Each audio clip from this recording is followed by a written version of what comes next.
Hello बच्चों, कैसे हैं आप सभी। मुझे उम्मीद है आप सभी अच्छे होंगे और अपने पढ़ाई को बड़े अच्छे से कर रहे होंगे। तो चलिए, आज का हम लोग का क्लास आप लोग देख ही लिए थंबनेल में कि आज हम लोग पीरियोडिक टेबल डिस्कस करेंगे। तो बच्चों, पीरियोडिक टेबल हम लोग एकदम बेसिक से समझेंगे, इसमें कोई घबराने वाली बात नहीं है और मुझे उम्मीद है कि आपको आज का क्लास अच्छा लगेगा और आपको हर एक पॉइंट को हम डिस्क्राइब करते हुए जाएंगे, एक्सप्लेन करते हुए जाएंगे। मुझे उम्मीद है कि आपको आज का क्लास बहुत ही अच्छा लगेगा। और आज के क्लास जैसा भी आपको लगे, अगर इसको और मॉडिफाई करना पड़े तो आप मुझे कहिएगा कमेंट बॉक्स में। हम अगला एपिसोड जब अपलोड करेंगे तो उसमें वो चीज़ को ध्यान रखते हुए करेंगे। और बच्चों, एक दो स्टूडेंट ने कहा है ट्रिग्नोमेट्री स्टार्ट करने का, वो भी स्टार्ट होगा बच्चों, लेकिन एक सीरीज वाइज हम लोग चल रहे हैं। जो पहले रिक्वायरमेंट आया पहले उसको हम लोग देखते हुए आगे बढ़ेंगे। ओके बच्चों। पीरियोडिक टेबल में बहुत 3 जन का हम देखे हैं यूट्यूब में, बोले हैं कि पीरियोडिक टेबल करवा दीजिए सर, तो इसीलिए हमने पीरियोडिक टेबल कराने का डिसीजन लिया है, लेकिन ट्रिग्नोमेट्री पीरियोडिक टेबल के बाद हम लोग करेंगे।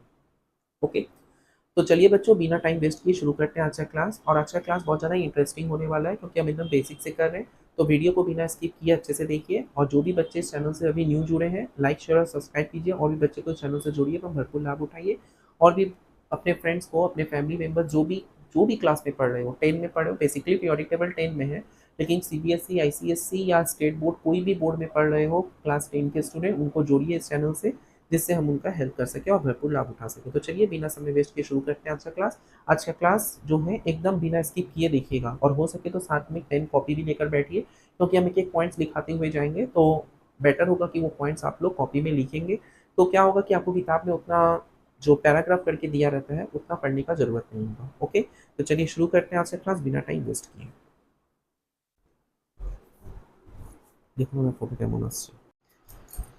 हेलो बच्चों, आज हम लोग डिस्कस करेंगे पीरियोडिक टेबल। तो पीरियोडिक टेबल हम लोग को पता है कि हम लोग का चैप्टर नंबर 8 में पीरियोडिक टेबल आता है, और पीरियोडिक टेबल के अंदर 8 में हम लोग का बहुत सारा पार्ट्स है। तो 8.1 हम लोग आज डिस्कस कर रहे हैं। पीरियोडिक टेबल एकदम बेसिक से समझेंगे। हमको जैसे हम स्टार्ट कर रहे हैं जैसे आपको कुछ नहीं आता है, ठीक है, तो एकदम बेसिक से समझेंगे। कोई टफ चैप्टर नहीं है ये, कोई हार्ड चैप्टर नहीं है। बेसिक से अच्छे से समझेंगे और मुझे उम्मीद है कि आपको हर एक चीज़ अच्छे से समझ में आएगा। ओके बच्चों, तो बिना टाइम वेस्ट किए शुरू करते हैं। और बच्चों, आपको पहले भी बोलेंगे, वीडियो के स्टार्टिंग में बोल रहे हैं कि बिना स्किप किए आप देखिए, क्योंकि स्किप करके देखिएगा तो आपको कुछ भी नहीं समझ में आएगा। तो बिना स्किप किए आपको देखना है वीडियो को, ठीक है, एकदम बेसिक से समझ रहे हैं। ठीक है, पीरियोडिक टेबल हम लोग पढ़ेंगे क्यों? मेरा क्वेश्चन ये है कि क्यों हम लोग पीरियोडिक टेबल पढ़ेंगे। पीरियोडिक टेबल पढ़ने का कारण क्या है? जैसे मान लीजिए कि अगर आपसे कोई पूछे कि आप कौन हो, तो आप अपना नाम बताइएगा कि मेरा नाम ये है, आप, मेरा घर यहाँ है, मेरा गांव यहाँ है, या हम इस स्कूल से अपना पढ़ाई किए हैं। तो ये सब क्या है? आपका पहचान पत्र है। मतलब ये सब बोलने से आपको लोग पहचान पाएंगे, अच्छा आप यहाँ के रहने वाले हो, आप इस लोकेलिटी से बिलोंग करते हो, ठीक है ना। वैसे ही साइंटिस्ट ने क्या किया है? एलिमेंट्स को अरेंज किया है। साइंटिस्ट ने क्या किया है? एलिमेंट्स को अरेंज किया है। कहाँ पे अरेंज किया है? एलिमेंट्स को उन्होंने अरेंज किया है एलिमेंट्स को उन्होंने अरेंज किया है टेबल में। तो arrangement of elements in a table is called और is a periodic table. Arrangement हुआ है किसके लिए? फिजिकल और केमिकल प्रॉपर्टीज के लिए। यहाँ पे जो अरेंजमेंट हुआ है वो फिजिकल और केमिकल प्रॉपर्टीज के लिए अरेंज हुआ है, ठीक है।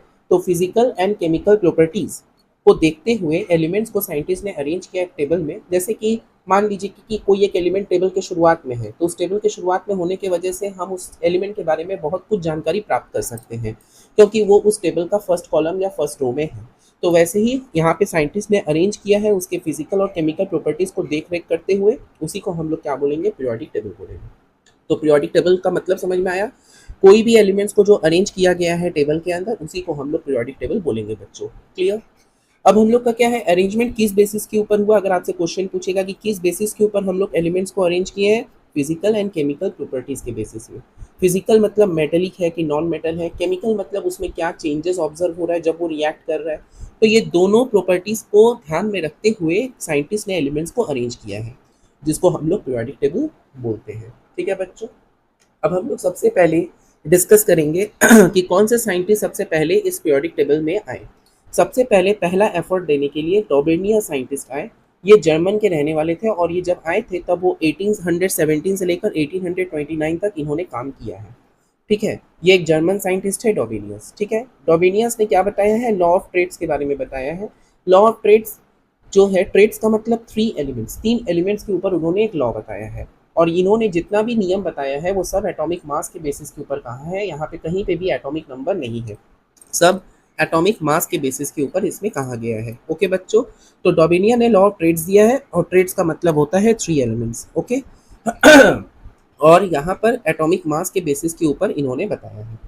तो बच्चों पहला है arithmetic mean. Arithmetic mean of the atomic mass या weight of the first and third element is equal to the atomic mass of the second element. Law में उन्होंने कहा है कि जो मेरा एरिथमेटिक मीन है यानी एवरेज होगा किसका, एटॉमिक मास का या एटॉमिक वेट का, कौन से एलिमेंट का, फर्स्ट और थर्ड एलिमेंट, फर्स्ट और थर्ड एलिमेंट का जो हम लोग का मीन होगा एटॉमिक मास का वो इक्वल हो जाएगा atomic mass of the second element, मतलब बीच के एलिमेंट का इक्वल होगा।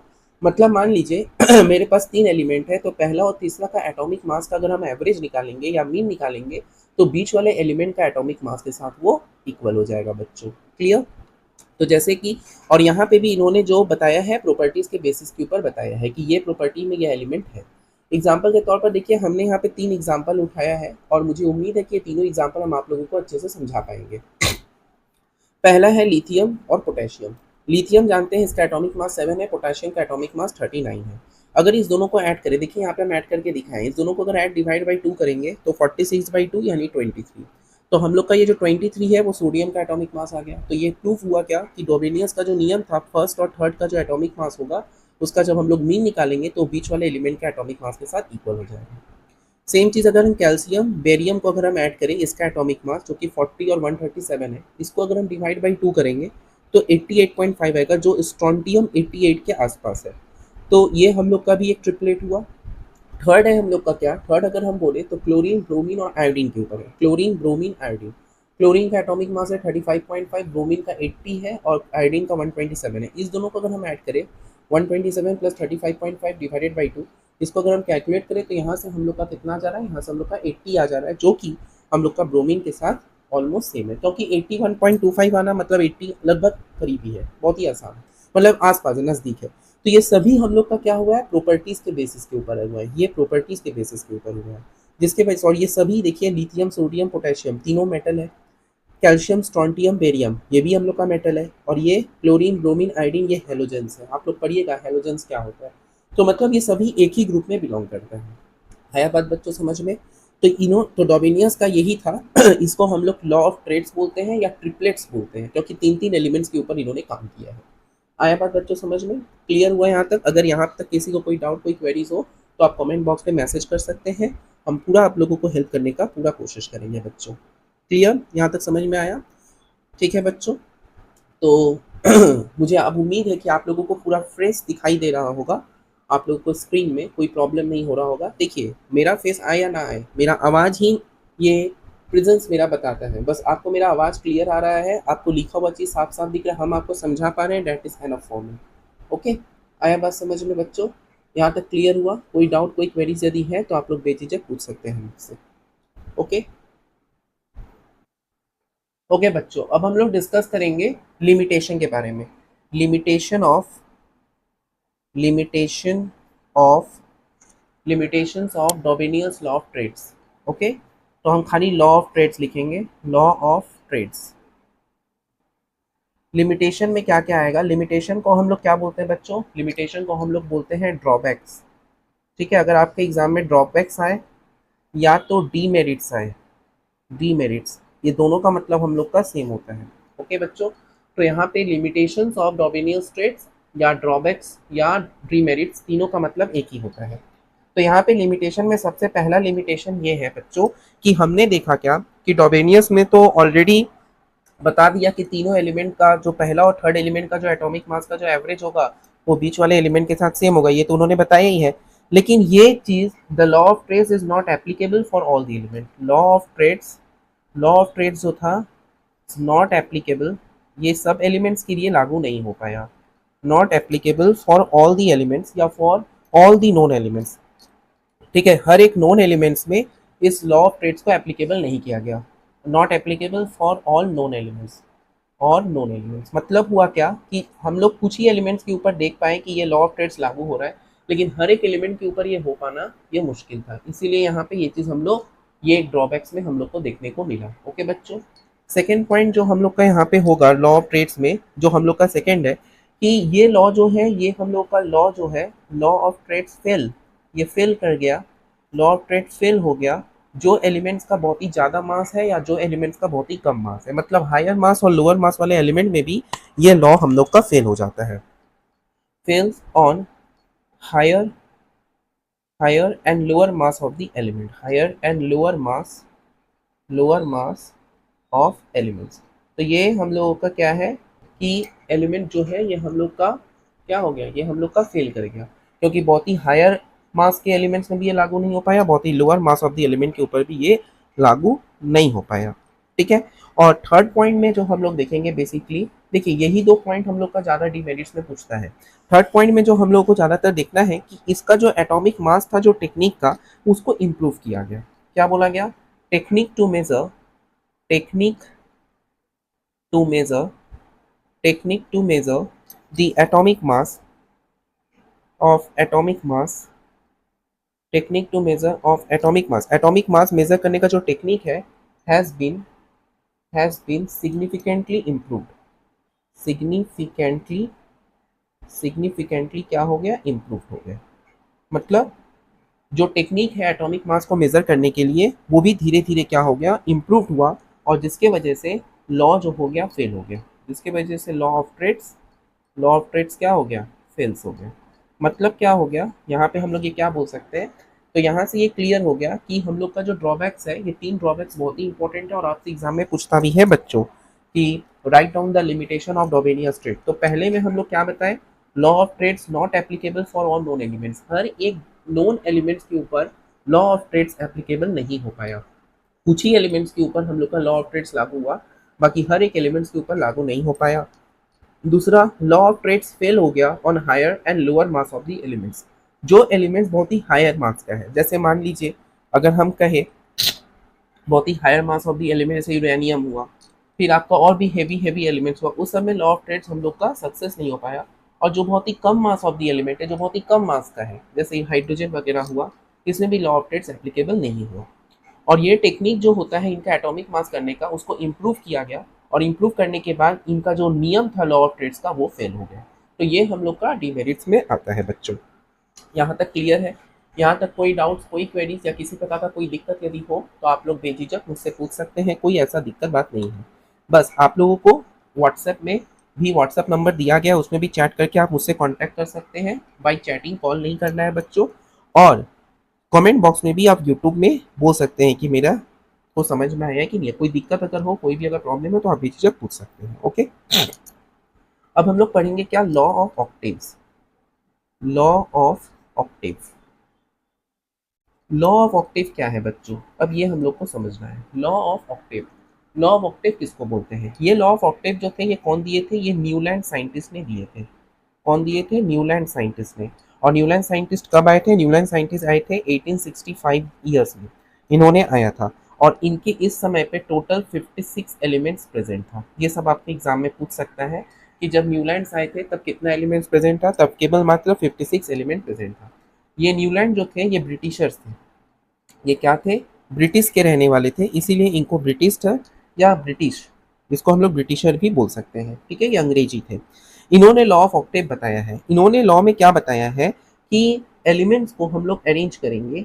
एलिमेंट्स जो है, इन्होंने कहा है क्या कि elements are arranged in increasing order. Elements को हम लिख रहे हैं बच्चों जिससे आप लोगों को क्लियरली समझ में आए। एलिमेंट्स आर अरेंज्ड, सॉरी ये इंक्रीज लिख दिए हम। एलिमेंट्स आर अरेंज्ड, एलिमेंट्स को अरेंज किया गया है, are arranged in increasing order, in increasing order of atomic mass. एटॉमिक मास में अरेंज किया गया है, या एटॉमिक वेट। देखिए यहाँ पे भी हम लोग का एटॉमिक मास है, यहाँ पे कहीं पे भी हम लोग का एटॉमिक वेट नहीं है। ओके बच्चों, तो एलिमेंट्स को अरेंज किया गया increasing order of the atomic मास। ठीक है। और इनका और एक कहना क्या है? इनका और एक कहना ये था कि पहले एलिमेंट्स का increasing order electric mass such that, हम लोग लिख सकते हैं क्या? सच दैट, ये शायद आपका बुक में नहीं होगा तब भी हम लिखवा देते हैं। Such that the chemical properties जो केमिकल प्रॉपर्टीज होगा, केमिकल प्रॉपर्टीज होगा of first and eighth elements, जो एट्थ एलिमेंट्स होगा, पहला एलिमेंट्स और 8 एलिमेंट्स, वो हमेशा क्या करेगा बच्चों? मैच करेगा। Are match with each other, are match with each other. ठीक है बच्चों, are match with each other मतलब मान लीजिए कि जो हम लोग का पहला एलिमेंट का जो हम लोग का एटॉमिक मास है, जो प्रॉपर्टीज है, पहला एलिमेंट का जो हम लोगों का प्रॉपर्टीज होगा वो एथ एलिमेंट के प्रॉपर्टीज के साथ लगभग सिमिलर होगा। आया ना बात समझ में बच्चों? आया बात समझ में बच्चों? ये चीज उन्होंने कहा है। अब यहाँ पे जैसे एक और चीज हम लोग यहाँ पे बोल सकते हैं क्या, इनके टाइम पे फर्स्ट एलिमेंट हम लोग का था क्या, फर्स्ट एलिमेंट इनके टाइम पे जो हम लोग का था, फर्स्ट एलिमेंट हम लोगों का यहाँ पे हाइड्रोजन है, फर्स्ट एलिमेंट हम लोग का हाइड्रोजन था। और लास्ट एलिमेंट जो इनके टाइम पे था, फर्स्ट एलिमेंट हम लोग का हाइड्रोजन है और लास्ट एलिमेंट जो इनके टाइम पे है बच्चों, लास्ट एलिमेंट वो हम लोग का थोरियम है, थोरियम। ठीक है, THORI होगा, सॉरी TH हम शॉर्ट फॉर्म में लिख दे रहे हैं थोरियम, या इसको अगर हम फुल फॉर्म में लिखेंगे तो THORIUM, थोरियम। है, तो यहाँ पे समझ में आया बच्चों? तो ये हम लोग का फर्स्ट एलिमेंट है जो कि हाइड्रोजन है, लास्ट एलिमेंट हम लोग का थोरियम है। ओके, और कैल्शियम के बाद से ऑक्टेट रूल फेल हो जाता है। क्या है octet rule? Octave rules, octet rule जो है फेल्स, ऑक्टेट रूल हम लोग का फेल हो जाता है after the element calcium. Calcium element के बाद ऑक्टेट रूल जो है वो हम लोगों का फेल कर जाता है बच्चों। यहाँ तक सबको समझ में आया बच्चों? कोई डाउट, कोई क्वेरीज, किसी प्रकार कोई दिक्कत तो आप लोग बेझिझक मुझसे पूछ सकते हैं। तो एक बार हम फिर से बता दें आप लोगों को, ओवरव्यू बोल दें। लॉ ऑफ ऑक्टेव क्या है? न्यूलैंड जो है वो ब्रिटिशर साइंटिस्ट थे जो 1865 में आए थे, और जब वो आए थे तो 56 एलिमेंट्स उनके समय में प्रेजेंट था। लॉ ऑफ ऑक्टेव में बोला है क्या कि एलिमेंट्स को हम लोग अरेंज किए हैं increasing order of atomic mass, एटॉमिक मास के एलिमेंट के हिसाब से अरेंज किए। जैसे हम लोग डॉबिनियस में भी एटॉमिक मास के बेसिस के ऊपर बोले थे, यहाँ पे भी हम लोग का एटॉमिक मास के बेसिस के ऊपर हो रहा है। तो एलिमेंट्स को अरेंज किया गया है increasing order of the atomic mass such that, किस हिसाब से अरेंज किया गया कि केमिकल प्रॉपर्टीज जो होगा पहला और आठवां एलिमेंट्स का, पहला और आठवां एलिमेंट्स का वो हम लोग का इक्वल हो जाएगा, मैच विथ ईच अदर मतलब इक्वल हो जाएगा। आया बात समझ में? जैसे कि इन्होंने इंस्ट्रूमेंटल के ऊपर भी बताया है, सारे गामा पाधा नीसा अगर हम बोले तो म्यूजिकल इंस्ट्रूमेंट में जिस प्रकार से हम लोग का सा से स्टार्ट होता है और 8 एलिमेंट में भी सा आ जाता है, उसी प्रकार से फर्स्ट और 8 एलिमेंट का जो केमिकल प्रॉपर्टीज होगा वो हमेशा मैच कर जाएगा। तो यही इनका लॉ ऑफ ऑक्टेव था। इनके समय पे फर्स्ट एलिमेंट हाइड्रोजन था, लास्ट एलिमेंट थोरियम था। ऑक्टेट रूल जो है बच्चों ये फेल हो जाता है after the element calcium, calcium के बाद ये हम लोग का ऑक्टेट रूल जो है वो फेल हो जाता है। तो बच्चों मुझे उम्मीद है कि आपको यहाँ तक क्लियर होगा। कोई डाउट, कोई क्वेरीज, किसी प्रकार का कोई दिक्कत अगर हो तो आप लोग बेझिझक पूछ सकते हैं। ओके बच्चों, कोई डाउट, कोई क्वेरीज अगर है तो आप लोग बेझिझक मुझसे पूछ सकते हैं बच्चों। ओके बच्चों, अब हम लोग डिस्कस करेंगे लोथर मेयर के ऊपर। ओके, क्या नाम है साइंटिस्ट का? Lothar Meyer, LOTHER, Lothar Meyer, MEYER एपोस्ट्रोफिस S, Lothar Meyer. इसका अभी तक एग्जाम में कोई क्वेश्चन इससे रिलेटेड नहीं आया है, लेकिन हम लोग को ये जान के रखना है। लोथर मेयर कौन थे? लोथर मेयर एक जर्मन साइंटिस्ट थे, एक जर्मन साइंटिस्ट थे ये एक जर्मन के रहने वाले साइंस, जर्मनी के थे, जर्मन साइंटिस्ट इसको बोलते हैं। और इन्होंने क्या बता, इन्होंने जब आया था तब वो 1869 का साल चल रहा था, 1869 में इन्होंने दस्तक दिया था, सॉरी 1864 में, 1864 में इन्होंने दस्तखत, 1869 में तब तो मेंडेलीव आ जाएगा, 1864 में इन्होंने दस्तखत दिया था। इनका कहना क्या था? इन्होंने एटॉमिक मास, इन्होंने atomic weight and atomic volume, इसके ऊपर इन्होंने बहुत मतलब कि ग्राफ प्लॉट किया है। इन्होंने कहा है क्या कि जितने भी हम लोग का एल्कलीज मेटल है, एल्कलीज मेटल मतलब जो बहुत ही ज़्यादा हाईली रिएक्टिव मेटल है, वो हमेशा ग्राफ के पीक में रहेगा। और जितना हम लोग का ट्रांजिशन मेटल्स है, यानी कि कॉपर हुआ, जिंक हुआ, आयरन हुआ, वो एकदम ग्राफ के ट्रॉफ में रहेगा, मतलब एकदम नीचे की तरफ रहेगा, ट्रॉफ के ऊपर रहेगा। क्रिस्ट में रहेगा हम लोग का एल्कलीज मेटल और ट्रॉफ में रहेगा हम लोगों का ट्रांजिशन मेटल्स। ठीक है बच्चों, तो यहाँ पे हम लोग ये बोल सकते हैं क्या बच्चों कि जितने भी हम लोगों का मेटल्स है, चाहे वो एल्कली मेटल्स हो, वो हमेशा टॉप में रहेगा। तो इनका जो एक्सपेरिमेंट में फर्स्ट चीज जो ऑब्जर्व हम लोग यहाँ पे कर पाए बच्चों, तो फर्स्ट चीज जो हम लोग ऑब्जर्व कर पाए वो क्या था बच्चों? वो ये था कि हर एक पीक में, ईच पीक, हर एक पीक में, ईच पीक मतलब जितना भी हम लोग का पीक हुआ है, each peak is occupied by, is occupied is occupied by is occupied by alkalis metal, alkali metal, alkali metal का मतलब हो गया जैसे कि मान लीजिए सोडियम हो गया, पोटेशियम हो गया, रुबिडियम हो गया, ये सब हम लोग का जो है एल्कलीज मेटल्स में आता है और इसमें हर एक पीक ऑक्यूपाइड होता है। दूसरा पॉइंट जो हम लोग का इसमें फेमस है कि जो लेस रिएक्टिव मेटल है, लेस रिएक्टिव मेटल्स में बच्चों कौन आएगा? लेस रिएक्टिव मेटल का बोलने का मतलब transition element, transitional transitional elements, ये सब हम लोग का लेस रिएक्टिव है। ट्रांजिशनल एलिमेंट जैसे कि हम लोग का आयरन हो गया, कोबाल्ट हो गया, निकेल हो गया, एसेट्रा, ये सब जो है ये सब हम लोग का मिनिमा में रहेगा। मिनिमा का मतलब एकदम ग्राफ के डाउन में, ये सब हम लोग का मैक्सिमा में रहेगा, मतलब एकदम ग्राफ के टॉप में, ये सब हम लोग का मिनिमा में रहेगा। ठीक है। और थर्ड पॉइंट जो है, जितना भी हम लोग का नॉन मेटेलिक कैरेक्टर्स है, non metallic non metallic characters जितने भी है मेटल्स का, जितने भी हम लोग का नॉन मेटेलिक कैरेक्टर्स है, नॉन मेटेलिक कैरेक्टर्स मतलब जैसे कार्बन, नाइट्रोजन, ऑक्सीजन, सल्फर, ये सब नॉन मेटेलिक कैरेक्टर्स है। ओके बच्चों, तो नॉन मेटेलिक कैरेक्टर जो है वो इंक्रीजेस टुवर्ड द पीक्स, ये इंक्रीज होगा, इंक्रीजेस टुवर्ड्स द पीक, ये पीक के ऊपर बढ़ेगा, टुवर्ड्स द पीक, ये चीज़ इसमें बोला गया है। जैसे कि बच्चों अगर हम छोटा सा यहाँ पे आपको ग्राफ ड्रॉ करके समझाएं तो आप लोग के लिए बेटर होगा। जैसे ये अगर हम लोग का एक ग्राफ है, ठीक है बच्चों, ये हम लोग का एक ग्राफ है मान लीजिए। ओके, तो ये हम लोग का कोई एक ग्राफ है बच्चों, और इस ग्राफ में हम लोग क्या देख पा रहे हैं, यहाँ पे मान लीजिए एटॉमिक वॉल्यूम है ये वाला, और यहाँ पे मान लीजिए एटॉमिक मास है या वेट है, मास भी बोल सकते हैं, वेट भी बोल सकते हैं। यहाँ पे क्या है बच्चों, जैसे कि मान लीजिए ये हाइड्रोजन है, यहाँ पे हम लोग का हो गया लिथियम या हीलियम, ये हीलियम हो गया।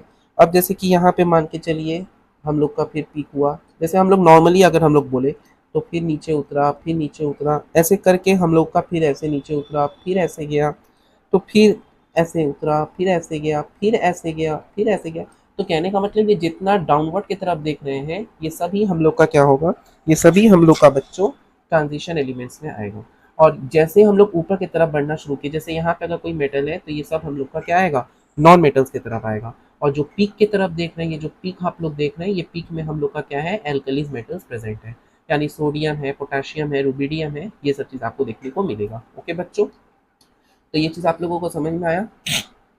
ओके, तो अगर हम छोटा सा आप लोगों को अगर रिलेशन बोले तो हम लोग क्या बोल सकते हैं, एटॉमिक, हम लोग अगर बोले, मान लीजिए कि हम लोग आप लोगों को एटॉमिक डेंसिटी का अगर हम बात करें तो एटॉमिक डेंसिटी, या एटॉमिक डेंसिटी नहीं बोल के density of solid state, atomic अगर हम काट दिए, मान लीजिए डेंसिटी ऑफ सॉलिड स्टेट अगर हम बोले तो मास बाई वॉल्यूम होता है, तो atomic mass by atomic volume ये होगा।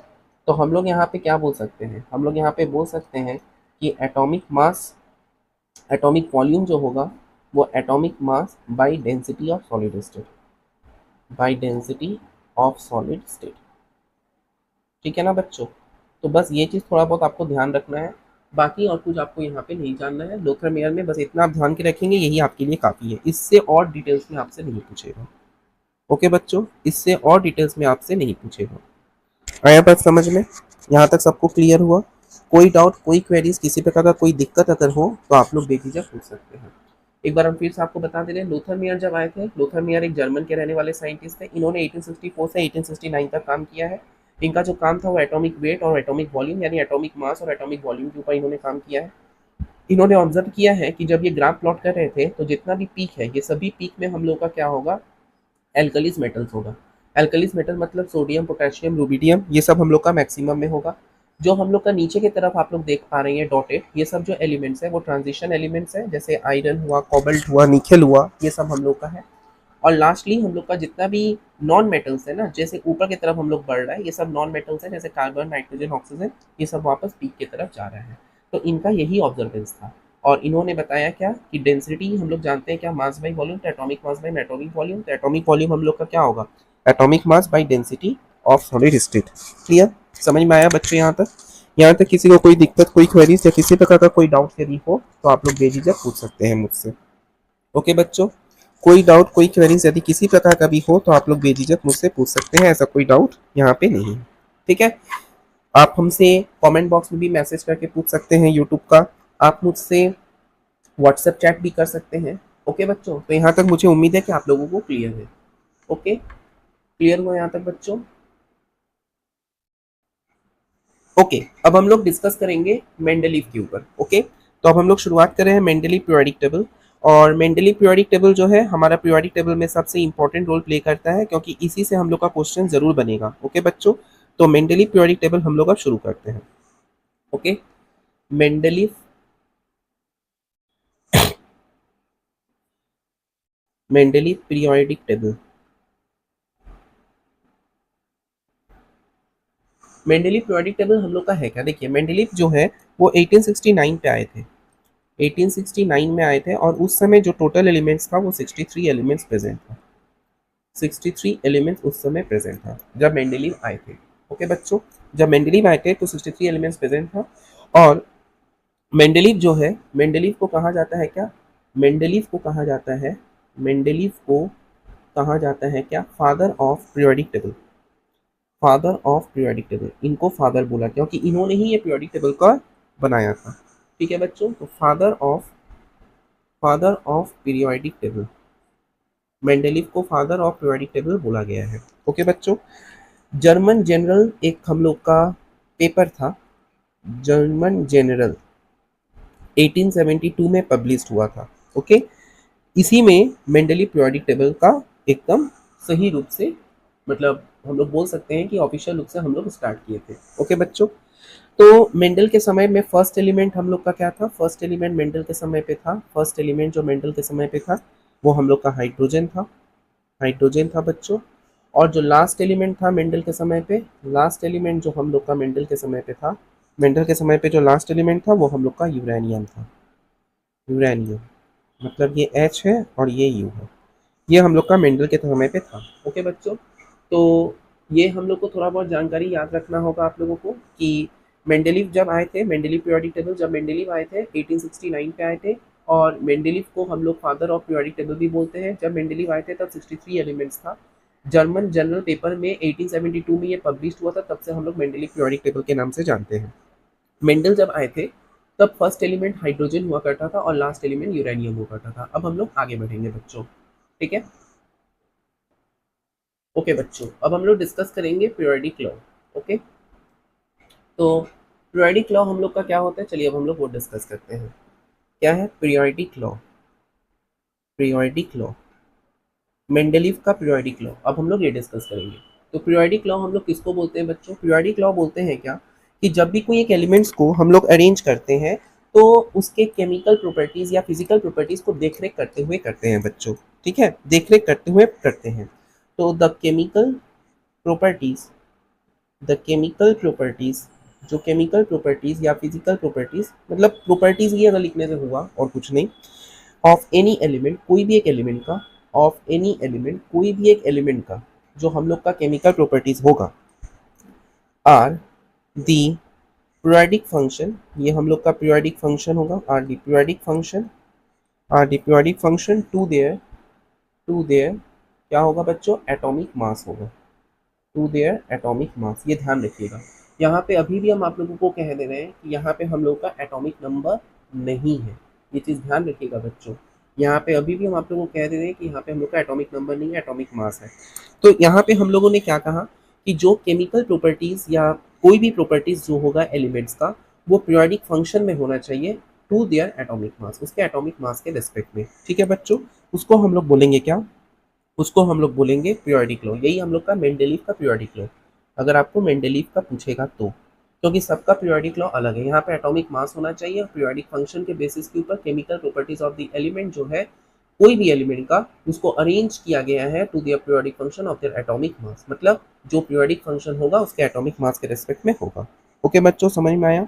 अब यहाँ पे हम लोग का क्या है कि ये हम लोग का पीरियोडिक लॉ हुआ। और पीरियोडिसिटी अगर हम बात करें, पीरियोडिसिटी, तो पीरियोडिसिटी में क्या है कि एलिमेंट्स को अरेंज किया गया है, elements are arrange, elements are arranged, elements को अरेंज किया गया है, elements are arranged according to the increasing order, according to increasing order, increasing order, increasing order of atomic mass, of atomic mass. ये हम लोगों को पीरियोडिसिटी बताता है बच्चों कि एलिमेंट्स को हम लोग किस तरीका से अरेंज किए हैं। तो एलिमेंट्स को हम लोग अरेंज किए हैं increasing order of their atomic मास के रेस्पेक्ट में। ओके बच्चों, क्लियर हुआ? तो increasing order of the atomic मास के रेस्पेक्ट में हम लोग एलिमेंट्स को अरेंज किए हैं। यहाँ तक कोई डाउट, कोई क्वेरीज यदि हो तो आप लोग पूछ सकते हैं बच्चों, ठीक है। अब जैसे कि इन्होंने अब पीरियोडिक टेबल का जब बनाया है तो यहाँ पे ग्रुप्स और पीरियड हुआ, ठीक है। पीरियोडिक टेबल में पीरियोडिक टेबल में पीरियोडिक टेबल में इन्होंने क्या बताया है, पीरियड्स और ग्रुप्स बताया है। पीरियड्स को हम लोग क्या समझेंगे, रो से समझेंगे, और ग्रुप को हम लोग कॉलम से समझेंगे। जो ग्रुप होगा वो कॉलम होगा और जो पीरियड होगा वो रो होगा, ठीक है। तो इन्होंने ग्रुप में 8 ग्रुप्स बनाया है, इन्होंने 8 ग्रुप्स बनाया है, और रो में इन्होंने 7 पीरियड्स बनाया है। 7 पीरियड्स एंड 8 ग्रुप्स इन्होंने बनाया है। ओके बच्चों, ये चीज़ आपको ध्यान रखना है। अब कुछ कुछ स्पेस हम लोग का वैकेंट रह गया है, पीरियोडिक टेबल में कुछ कुछ स्पेस वैकेंट रह गया है, एम्प्टी स्पेस कुछ कुछ रह गया है। तो वो जो एम्प्टी स्पेस रहा है, जो हम लोग का एम्प्टी स्पेस है, उसको हम लोग 4 एलिमेंट के नाम से बोला गया है। तो एम्प्टी स्पेस में हम लोग ईका बोरोन जानते हैं, ईका बोरोन, जिसको आज हम लोग स्कैंडियम के नाम से जानते हैं।